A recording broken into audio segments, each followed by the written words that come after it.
All right, guys, welcome to Real Time for the real everyday movie fan. Thank you so much for joining us again. I am Josh Williams, of course. And I'm Ryan Murphy. Thank you guys for joining us, and it's been a while, hasn't it, Ryan? It's been a little while for us. Figured we'd kind of talk to you guys who are listening to what we've been up to, why we've been gone so long, and then kind of what we're planning for the future. And then we also got some movies to talk about, with you guys today.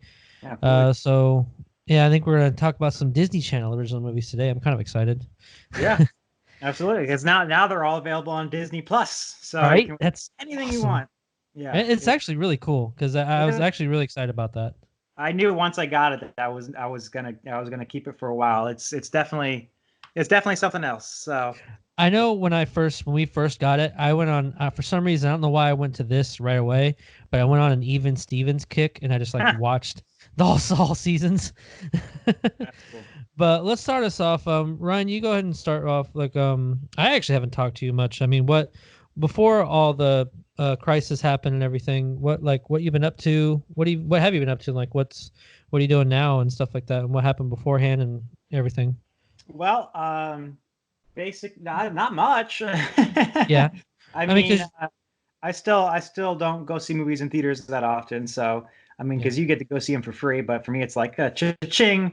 So I was happy when Onward went on Disney Plus real fast. So, but as far as I mean, personal life, I just work in. I well, don't like, know. did you were have you basically stopped working now because you were a Yes, I driver? You're an Uber I driver. I'm a driver, and I've basically stopped working. Yeah, and I'm hunkered down at my parents, and got my parents to watch the Marvel movies while I'm quarantined. So that's been cool. So I've been bugging Yeah, them to watch it for a while, to watch those for a while, and we just watched the Winter Soldier.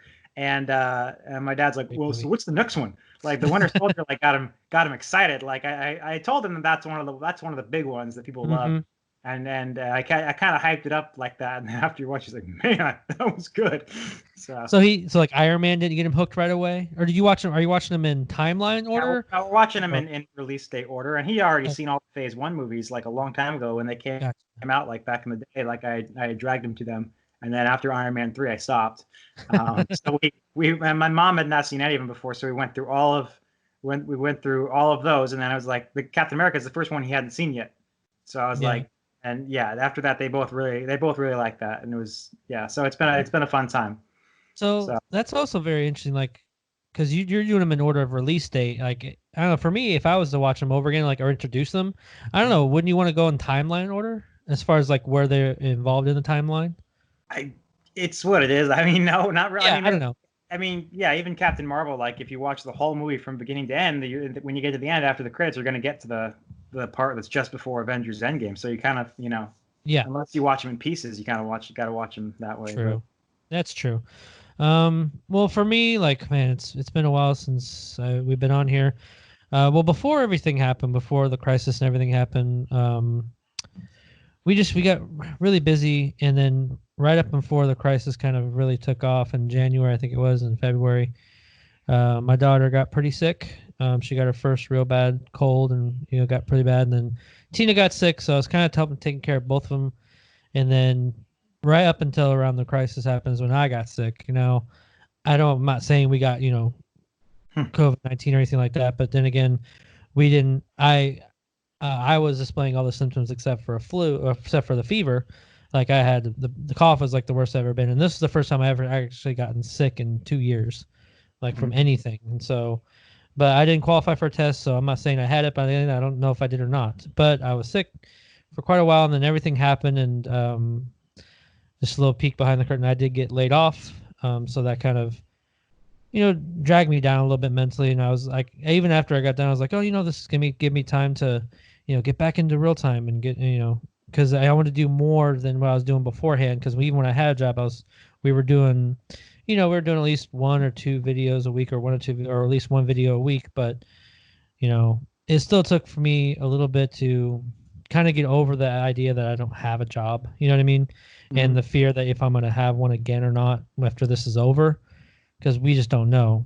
Because I mean, they left about six of us, but My wife is still working. She's still her director at museum. That's doing all right, and my daughter's doing a whole hell of a lot better. She's grown like a weed. She's going to be walking here any minute now. I guarantee it. But the other thing too is the other factors that what me and you talked about, Ryan, is theaters are closed, so there's not very many movies we can really see. I mean, because they are some studios are releasing them on VOD, but they're like $20. Yeah. So it's like I did watch a couple other movies that if you haven't seen them, maybe I can talk about them, or you can try and see them, and then we can talk about them. But that's kind of just what's been going on with me and going on with my family. I'm hoping now that we got this going, we'll maybe get the ball rolling, and we'll kind of be able to bring you guys more content. Me and Ryan will be able to bring you guys more content. If you haven't seen it, I'm actually really proud of Ryan, man. You got to be able to interview the film editor for Guardians of the Galaxy. Greg Wood. Yep. Yeah, that was today. I just uploaded that. Yeah, so guys, check that out if you haven't seen it. How was that? I mean, I've watched. How was it in the moment? Because I mean, he's a pretty big film editor. Well, I mean, I've done. That's my 9th interview. So I mean, like, yeah. I mean, I don't want to say you get. It's not quite the same. Like, jazz is like when I interviewed John Pritchett, which was the guy on Avengers Endgame when Avengers Endgame was in theaters. Yeah. I don't want to say that wears off a little bit, but I mean, you get a little used to it. Yeah. It's always great to interview guys like that, and they're always great people. I mean, if they weren't, they wouldn't. The type of person who lends themselves to be interviewed in that way, will end up being a friendly person. So I mean, it was a thrill, and I've it's another example of someone whose name I've known for a long time because I know those names, but never had a face to put to the name or anything like that. And it was just really exciting to talk to him. And if you haven't watched the real-time conversations, plug them right here. There can be a link in the description below. I've done 9 interviews for people who worked on Marvel movies and all sorts of other movies, big movies, from Avengers Endgame to Thor Ragnarok and Aquaman to all sorts of movies. So check that out in the description below. Yep, and it's really great to kind of dive a little bit deeper in the technical aspects of the filmmaking process. And I really love that you're doing that. You're getting kind of more of the technical people who are doing more sound editing, film editing, just things like that. I really love that you're doing those types of interviews, and I can't wait to see what we come up with what more interviews we can possibly get, because they're really great to listen to, just even if you're just cleaning around your house, because I mean we're all just kind of sitting at home. So guys, check them out. They're really well worth your while, even if you're kind of just out and about. So let's move forward. I think we did pretty well with kind of giving you guys an update of we've been up to, but let's have a little fun here. Let's talk about some Disney Channel original movies. So for any of you guys who are listening, who are around our age, we're in our 30s, we grew up with all these Disney Channel original movies that we're going to be talking about. So the most notable ones we'll kind of just say, well, all 4 we're going to talk about, then we'll kind of break them down one at a time and just talk about them. So today we have, Up and Away, right? And what were the other 3? Because, well, we should mention, we started doing this a while ago when we decided that it was going to be the 20th anniversary was coming up. And then obviously you moved to Missouri and I wasn't coming down as much. And so we kind of, after we did, I think it was Xenon, we did Brink, Halloween Town, and Xenon. I think we only did 3.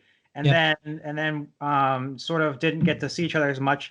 And so we missed a lot of the premiere, a lot of the dates. We're uploading them on the actual anniversaries. And then I decided I was going to watch a bunch and then do a written review. And so we did a written review about 6. I think it was Can of Worms, The 13th Year, Smart House, Johnny Tsunami, Genius, and Don't Look Under the Bed. And you saw that, and I can link that here in the description as well, so that way when we can make a playlist, we can sort of have all the reviews consolidated, including just a link to the written ones. But when you saw that, it's like, man, we got to get back to doing that. We still missed a bunch of them, so we're going to make up for the last 4 now, and those are Horse Sense, Up and Away, The Color of Friendship, and Alley Cat Strike. So, which these are all 4 great ones. I mean, wow. Okay, three out of the 4. Let's say that. But I'm so sad we didn't talk about Johnny Tsunami, because that's, to me, is in Brink. Of course, we talked about, but Johnny Tsunami is up there for me too, and like some of the top 5 of them all. But which one do you want to talk about first? Because I mean, it doesn't really matter to me chronologically. Yeah. So what was the first one? Horse Sense was the first one. Yeah. Yep. So this one, Go ahead. Yeah, no, this one was, let's see, starred, who were those? It was the Lawrence brothers, so Joey and Andrew Lawrence. Hmm. So I don't know. This actually, rewatching it when I rewatched it, I still rather enjoyed it. I mean, it still had the hokey sound, sound music scores that come into these Disney Channel original movies, but this was one of the ones I actually felt had a good direction of what it was trying to talk about, and then also just the actors themselves. They did it. I thought them as brothers, they always do a great job in anything they're in as far as films go. And I don't know, I still rewatching it as an adult, I rather enjoyed it. Unlike, some other Disney Channel original movies, you see the hokiness of it, but they really tried to go for something enjoyable and kind of dramatic, and it worked for me. What about you? I think that yeah, they kind of, whenever they try and do like science fiction, like we did a review of Xenon, and I had to admit, like, a lot of the plot doesn't make sense. And when they're trying, Can of Worms is obviously just so hokey. And Oh my god. but like when they forgo all the science fiction and the action adventure sort of route, there's not so much you can do that's hokey, and or like we talk about, people don't talk like that. Yeah. uh, when people say and do things that people wouldn't normally say or do, and they blow over the fact that this would never happen that way, that's less so in these more just ones that are just simple dramas or comedies. And so this is a good one. I'm a big fan actually of the not Lawrence Brothers. Yeah, Lawrence Brothers. Yeah. I'm a big fan of the Lawrence Brothers TV show Brotherly Love, which was, I Forgot believe, about that. ABC back in the day. Have you ever watched that? I watched some when I was a kid, but I forgot all about it. I Tell you. rewatched it as an adult, and it's like in my top 20 favorite TV shows. Like, it's so Wow. it's like a little diamond in the rough. But yeah, this is just about a spoiled kid who has to go work on his cousin's farm, and as punishment, and they don't get along. And he obviously has his journey. He's got to learn to be responsible and hardworking, and it's the rest writes itself. It's not rocket science, but it's a cute little movie. It doesn't have anything that's too hokey or stupid in it like some of the other ones, and Yeah. yeah, it's really enjoyable. So I think, and it's got a good message, and it's a good family movie. Very simplistic storyline, but very effective as well, because it's one of those that can play on something so simple, but work through it in the story and become actually really good in the end. Like I said, Can of Worms for me is probably one of the worst ones. Well, that and the next one we're probably going to talk about are some of the worst ones the Disney Channel came up with during our time. But So let's I don't know. talk As far about the as next one. we've talked about it before, me and you, and as far as score goes, like we can't give it a score like we a theatrically released Right, film. right. But for a Disney Channel original movie, I give it like a solid 8.5. Or I don't know about you. I mean, for a Disney movie, it's kind of a 10. I mean, it's Yeah, really just. I it's mean, really, yeah. it's the best version of what it is, which I think is a great thing. So Yeah.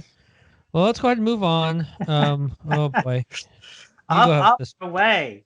Now Oh you God. man, this is one, I don't know about you, but I always hated this. I hated this when I was 12, and maybe 12 was a bit old even, like for what they were going for. But this one just sucks, and it always has. I don't know about how. I don't know. I think you feel the same way. I do, but this one also. I remember when this first came out, I didn't mind it when I was a kid because it was the first. It was the only one of its kind of time as far as kids being superheroes. But then Sky High came out afterwards, and that was better. And even then, Sky High it's okay. It's okay now. It's still enjoyable, but this one's just. Okay, so anybody who's seen it, the biggest problem with this movie is the catalyst for what weakens these superheroes is some of the dumbest crap storyline writing and storytelling I think I've ever seen. It's just oh my god, it makes no sense, honestly. They try and explain it, but even when they try and explain it, you're still just kind of left scratching your head. Yeah. Um, It's aluminum foil. That's yeah, their weakness. It's basically about this. It's in a world of superheroes, and all superheroes get their superpower on their 13th birthday. And this one kid's from a family of superheroes. He doesn't get his, and hilarity ensues, I guess. But oh yeah, god, it's very hokey. Their weakness is aluminum foil, not just aluminum, but aluminum foil. yeah, And it's obviously, when that happens, and I think I even understood this as a 12-year-old, that this movie is kind of intentionally stupid. But yeah, it yeah, being intentionally stupid only works when it's funny, and it's not yeah, funny. It's just crap. Like, and when they show up, when like the dad shows up in his superhero costume, and you just go, Right? What the hell is that? Like it's so like it's everything looks terrible, and the weakness is Uh-huh. aluminum foil, and all of this would work if you're making like a Zucker Brothers, you know, parody movie, you know, Yeah. like it's something like Airplane, and if it's really funny, or like Scary Movie. Well, they did make superhero movie that was terrible, Yeah, but that was terrible that, too. but yeah, that's terrible. But like that's the thing. Like if you're gonna try and go that route, you got to make it entertaining, and it's not. It's just crap. It So was and one of the bad parts for me too is I didn't realize it until I rewatched it, but I was like, holy crap, Kevin Conley is in this movie. And if you guys know who Kevin Conley is, he was in Entourage, just one of my favorite shows. Not a lot of people like it, but I love it. But he's also in some other movies after he got his big push in Entourage. But I was just like, I completely spaced that he was in this movie, and he is awful.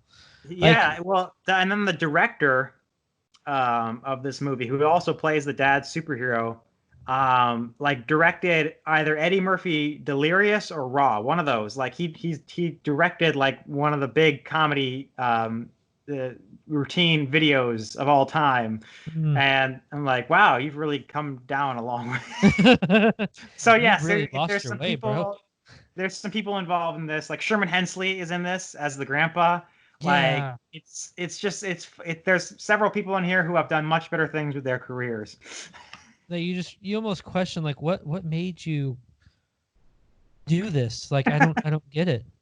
But I don't anyway, I mean, if you guys are gonna check out any of these ones, we don't recommend you rewatch this one. I mean, I guess if you really, really just are bored and just gonna plow through them all, go right ahead. But I feel like you're gonna sit there with your hands on your head, just kind of wondering what am I doing with my spare time in quarantine, where you could be watching something like Horse Sense or the other two we have coming up next. So just Yeah. I don't know. Well, I The think movie it really yeah. sucks. Here's what I will say. I'll say it says something. This whole thing, the whole reason we're doing this because it's 20th anniversary and we're into this for nostalgia. And like I said, this is one that I hated when I was 12. There's really no nostalgia here for me. I don't know Ugh, about you, but no, yeah, me either. yeah. So next up is The Color of Friendship, and this is a Oh, really good one. this is probably their honestly, in a filmmaking standpoint, this is probably Disney Channel's best because it won an Emmy. Yeah, So it did. It won the Emmy for best children's children's programming. program. Yeah. So just and it deserved it. It's really good, and obviously it's a lot more serious. Oh yeah. I mean, we talk about okay, well, Horse Sense, it's not like Xenon. When it's just drama, they do a lot better job. Well, here we have something that's really dramatic. I mean, and goes in directions that other Disney Channel movies obviously wouldn't touch. I mean, it's crazy thing. We're reviewing Halloween Town, and then we're reviewing something about the apartheid and Yeah. racism and all this sort of stuff. But So the basic gist of this is a girl is coming to live with this family. She's from South Africa and she's coming to live in America, and it's an African American family who's bringing this person in. They think, oh, she's African American too because she's from South Africa, but it ends up being a white girl, and it just kind of dives into more of I don't want to it kind of dives into more of not just going based on someone's skin color, but going on with skin deep, and it's just a whole lot of other. It's a really layered film for a Disney. Like I said, I keep saying that for a Disney Channel original film, it's very layered in what its message is, and I really liked it well, about yeah, that. yeah, and the other, I mean, it's like I said, they actually say the N word in this movie, which is like I Yeah, sat there with my jaw on the floor. I was like, wow, Disney yeah, Channel.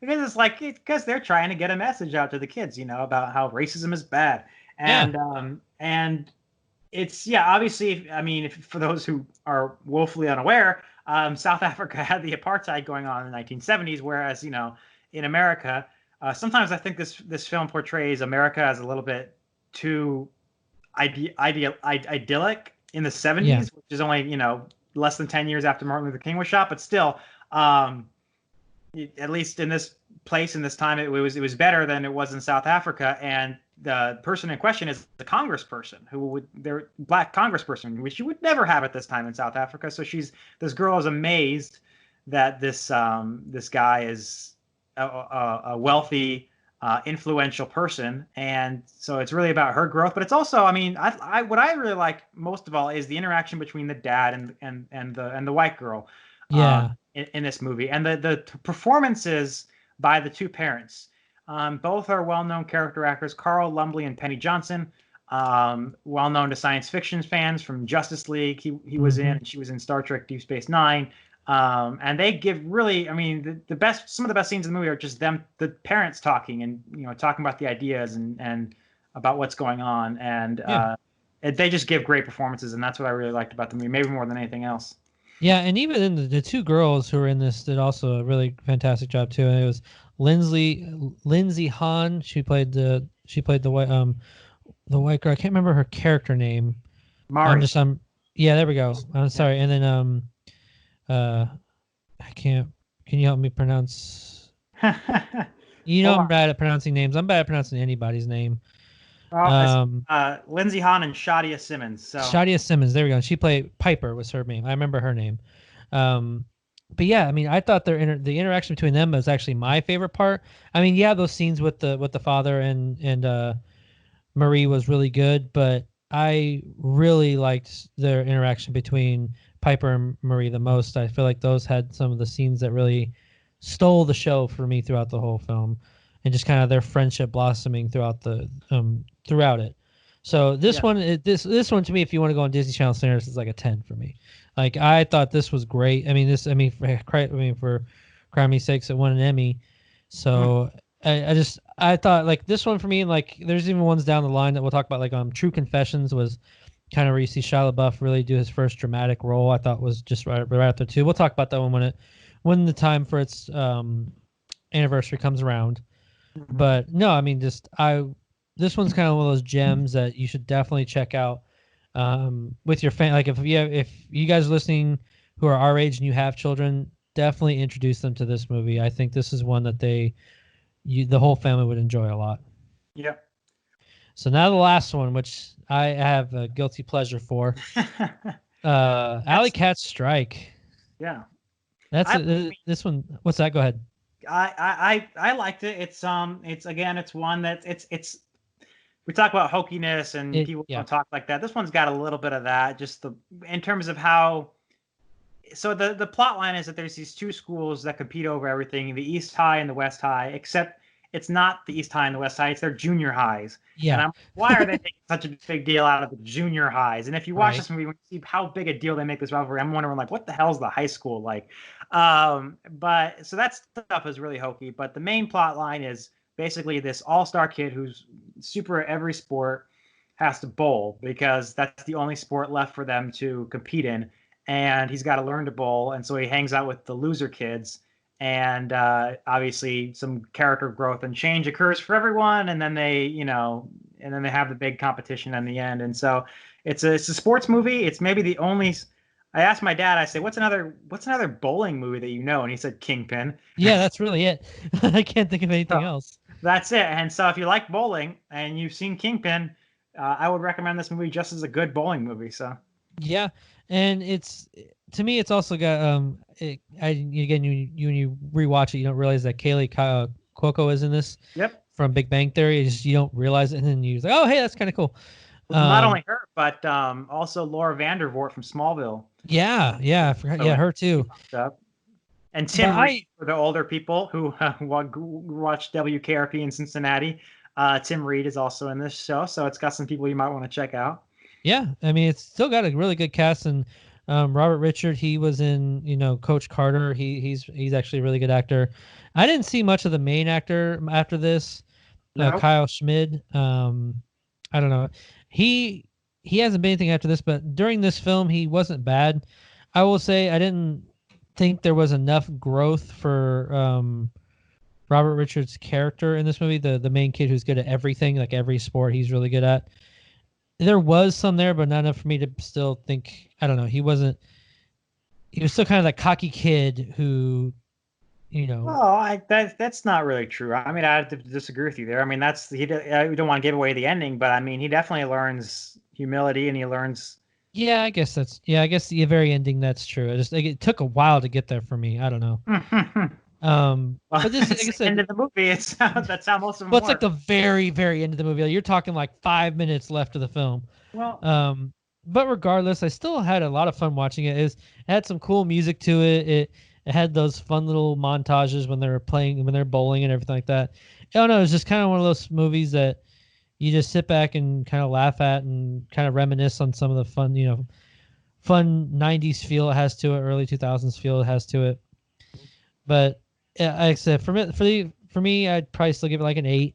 Eight, and I still had a lot of fun with it. It's no Johnny Tsunami or Brink, but it's up there for me. It's one of those, like, it's up there as far as one of the ones that they I actually did a think pretty decent job at.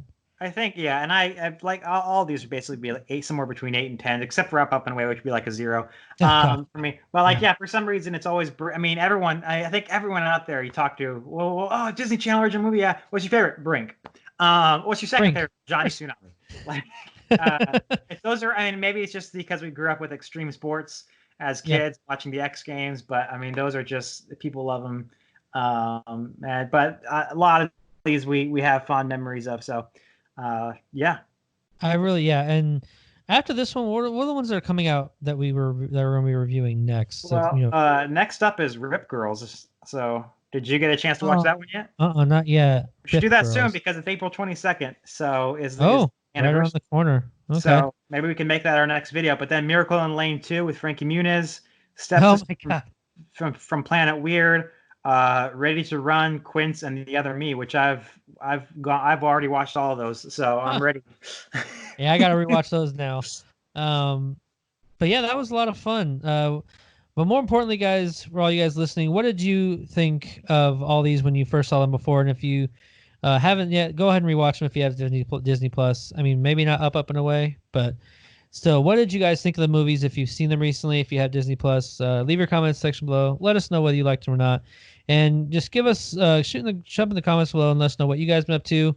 We want to make sure all of our fans out there are doing all right, staying safe during everything that's going on, and hope you guys are all doing well. So now that we have this out for you guys, we're hoping we're gonna start cranking out more content for you guys. I really miss talking movies with Ryan and just talking movies with all of you guys. And I look forward to doing some more work for you guys so we can give you guys some enjoyment, do all this hard times. But that'll do it for today. Again, I'm Josh Williams, And I'm Ryan Murphy and thank you for keeping it real. with Real Time.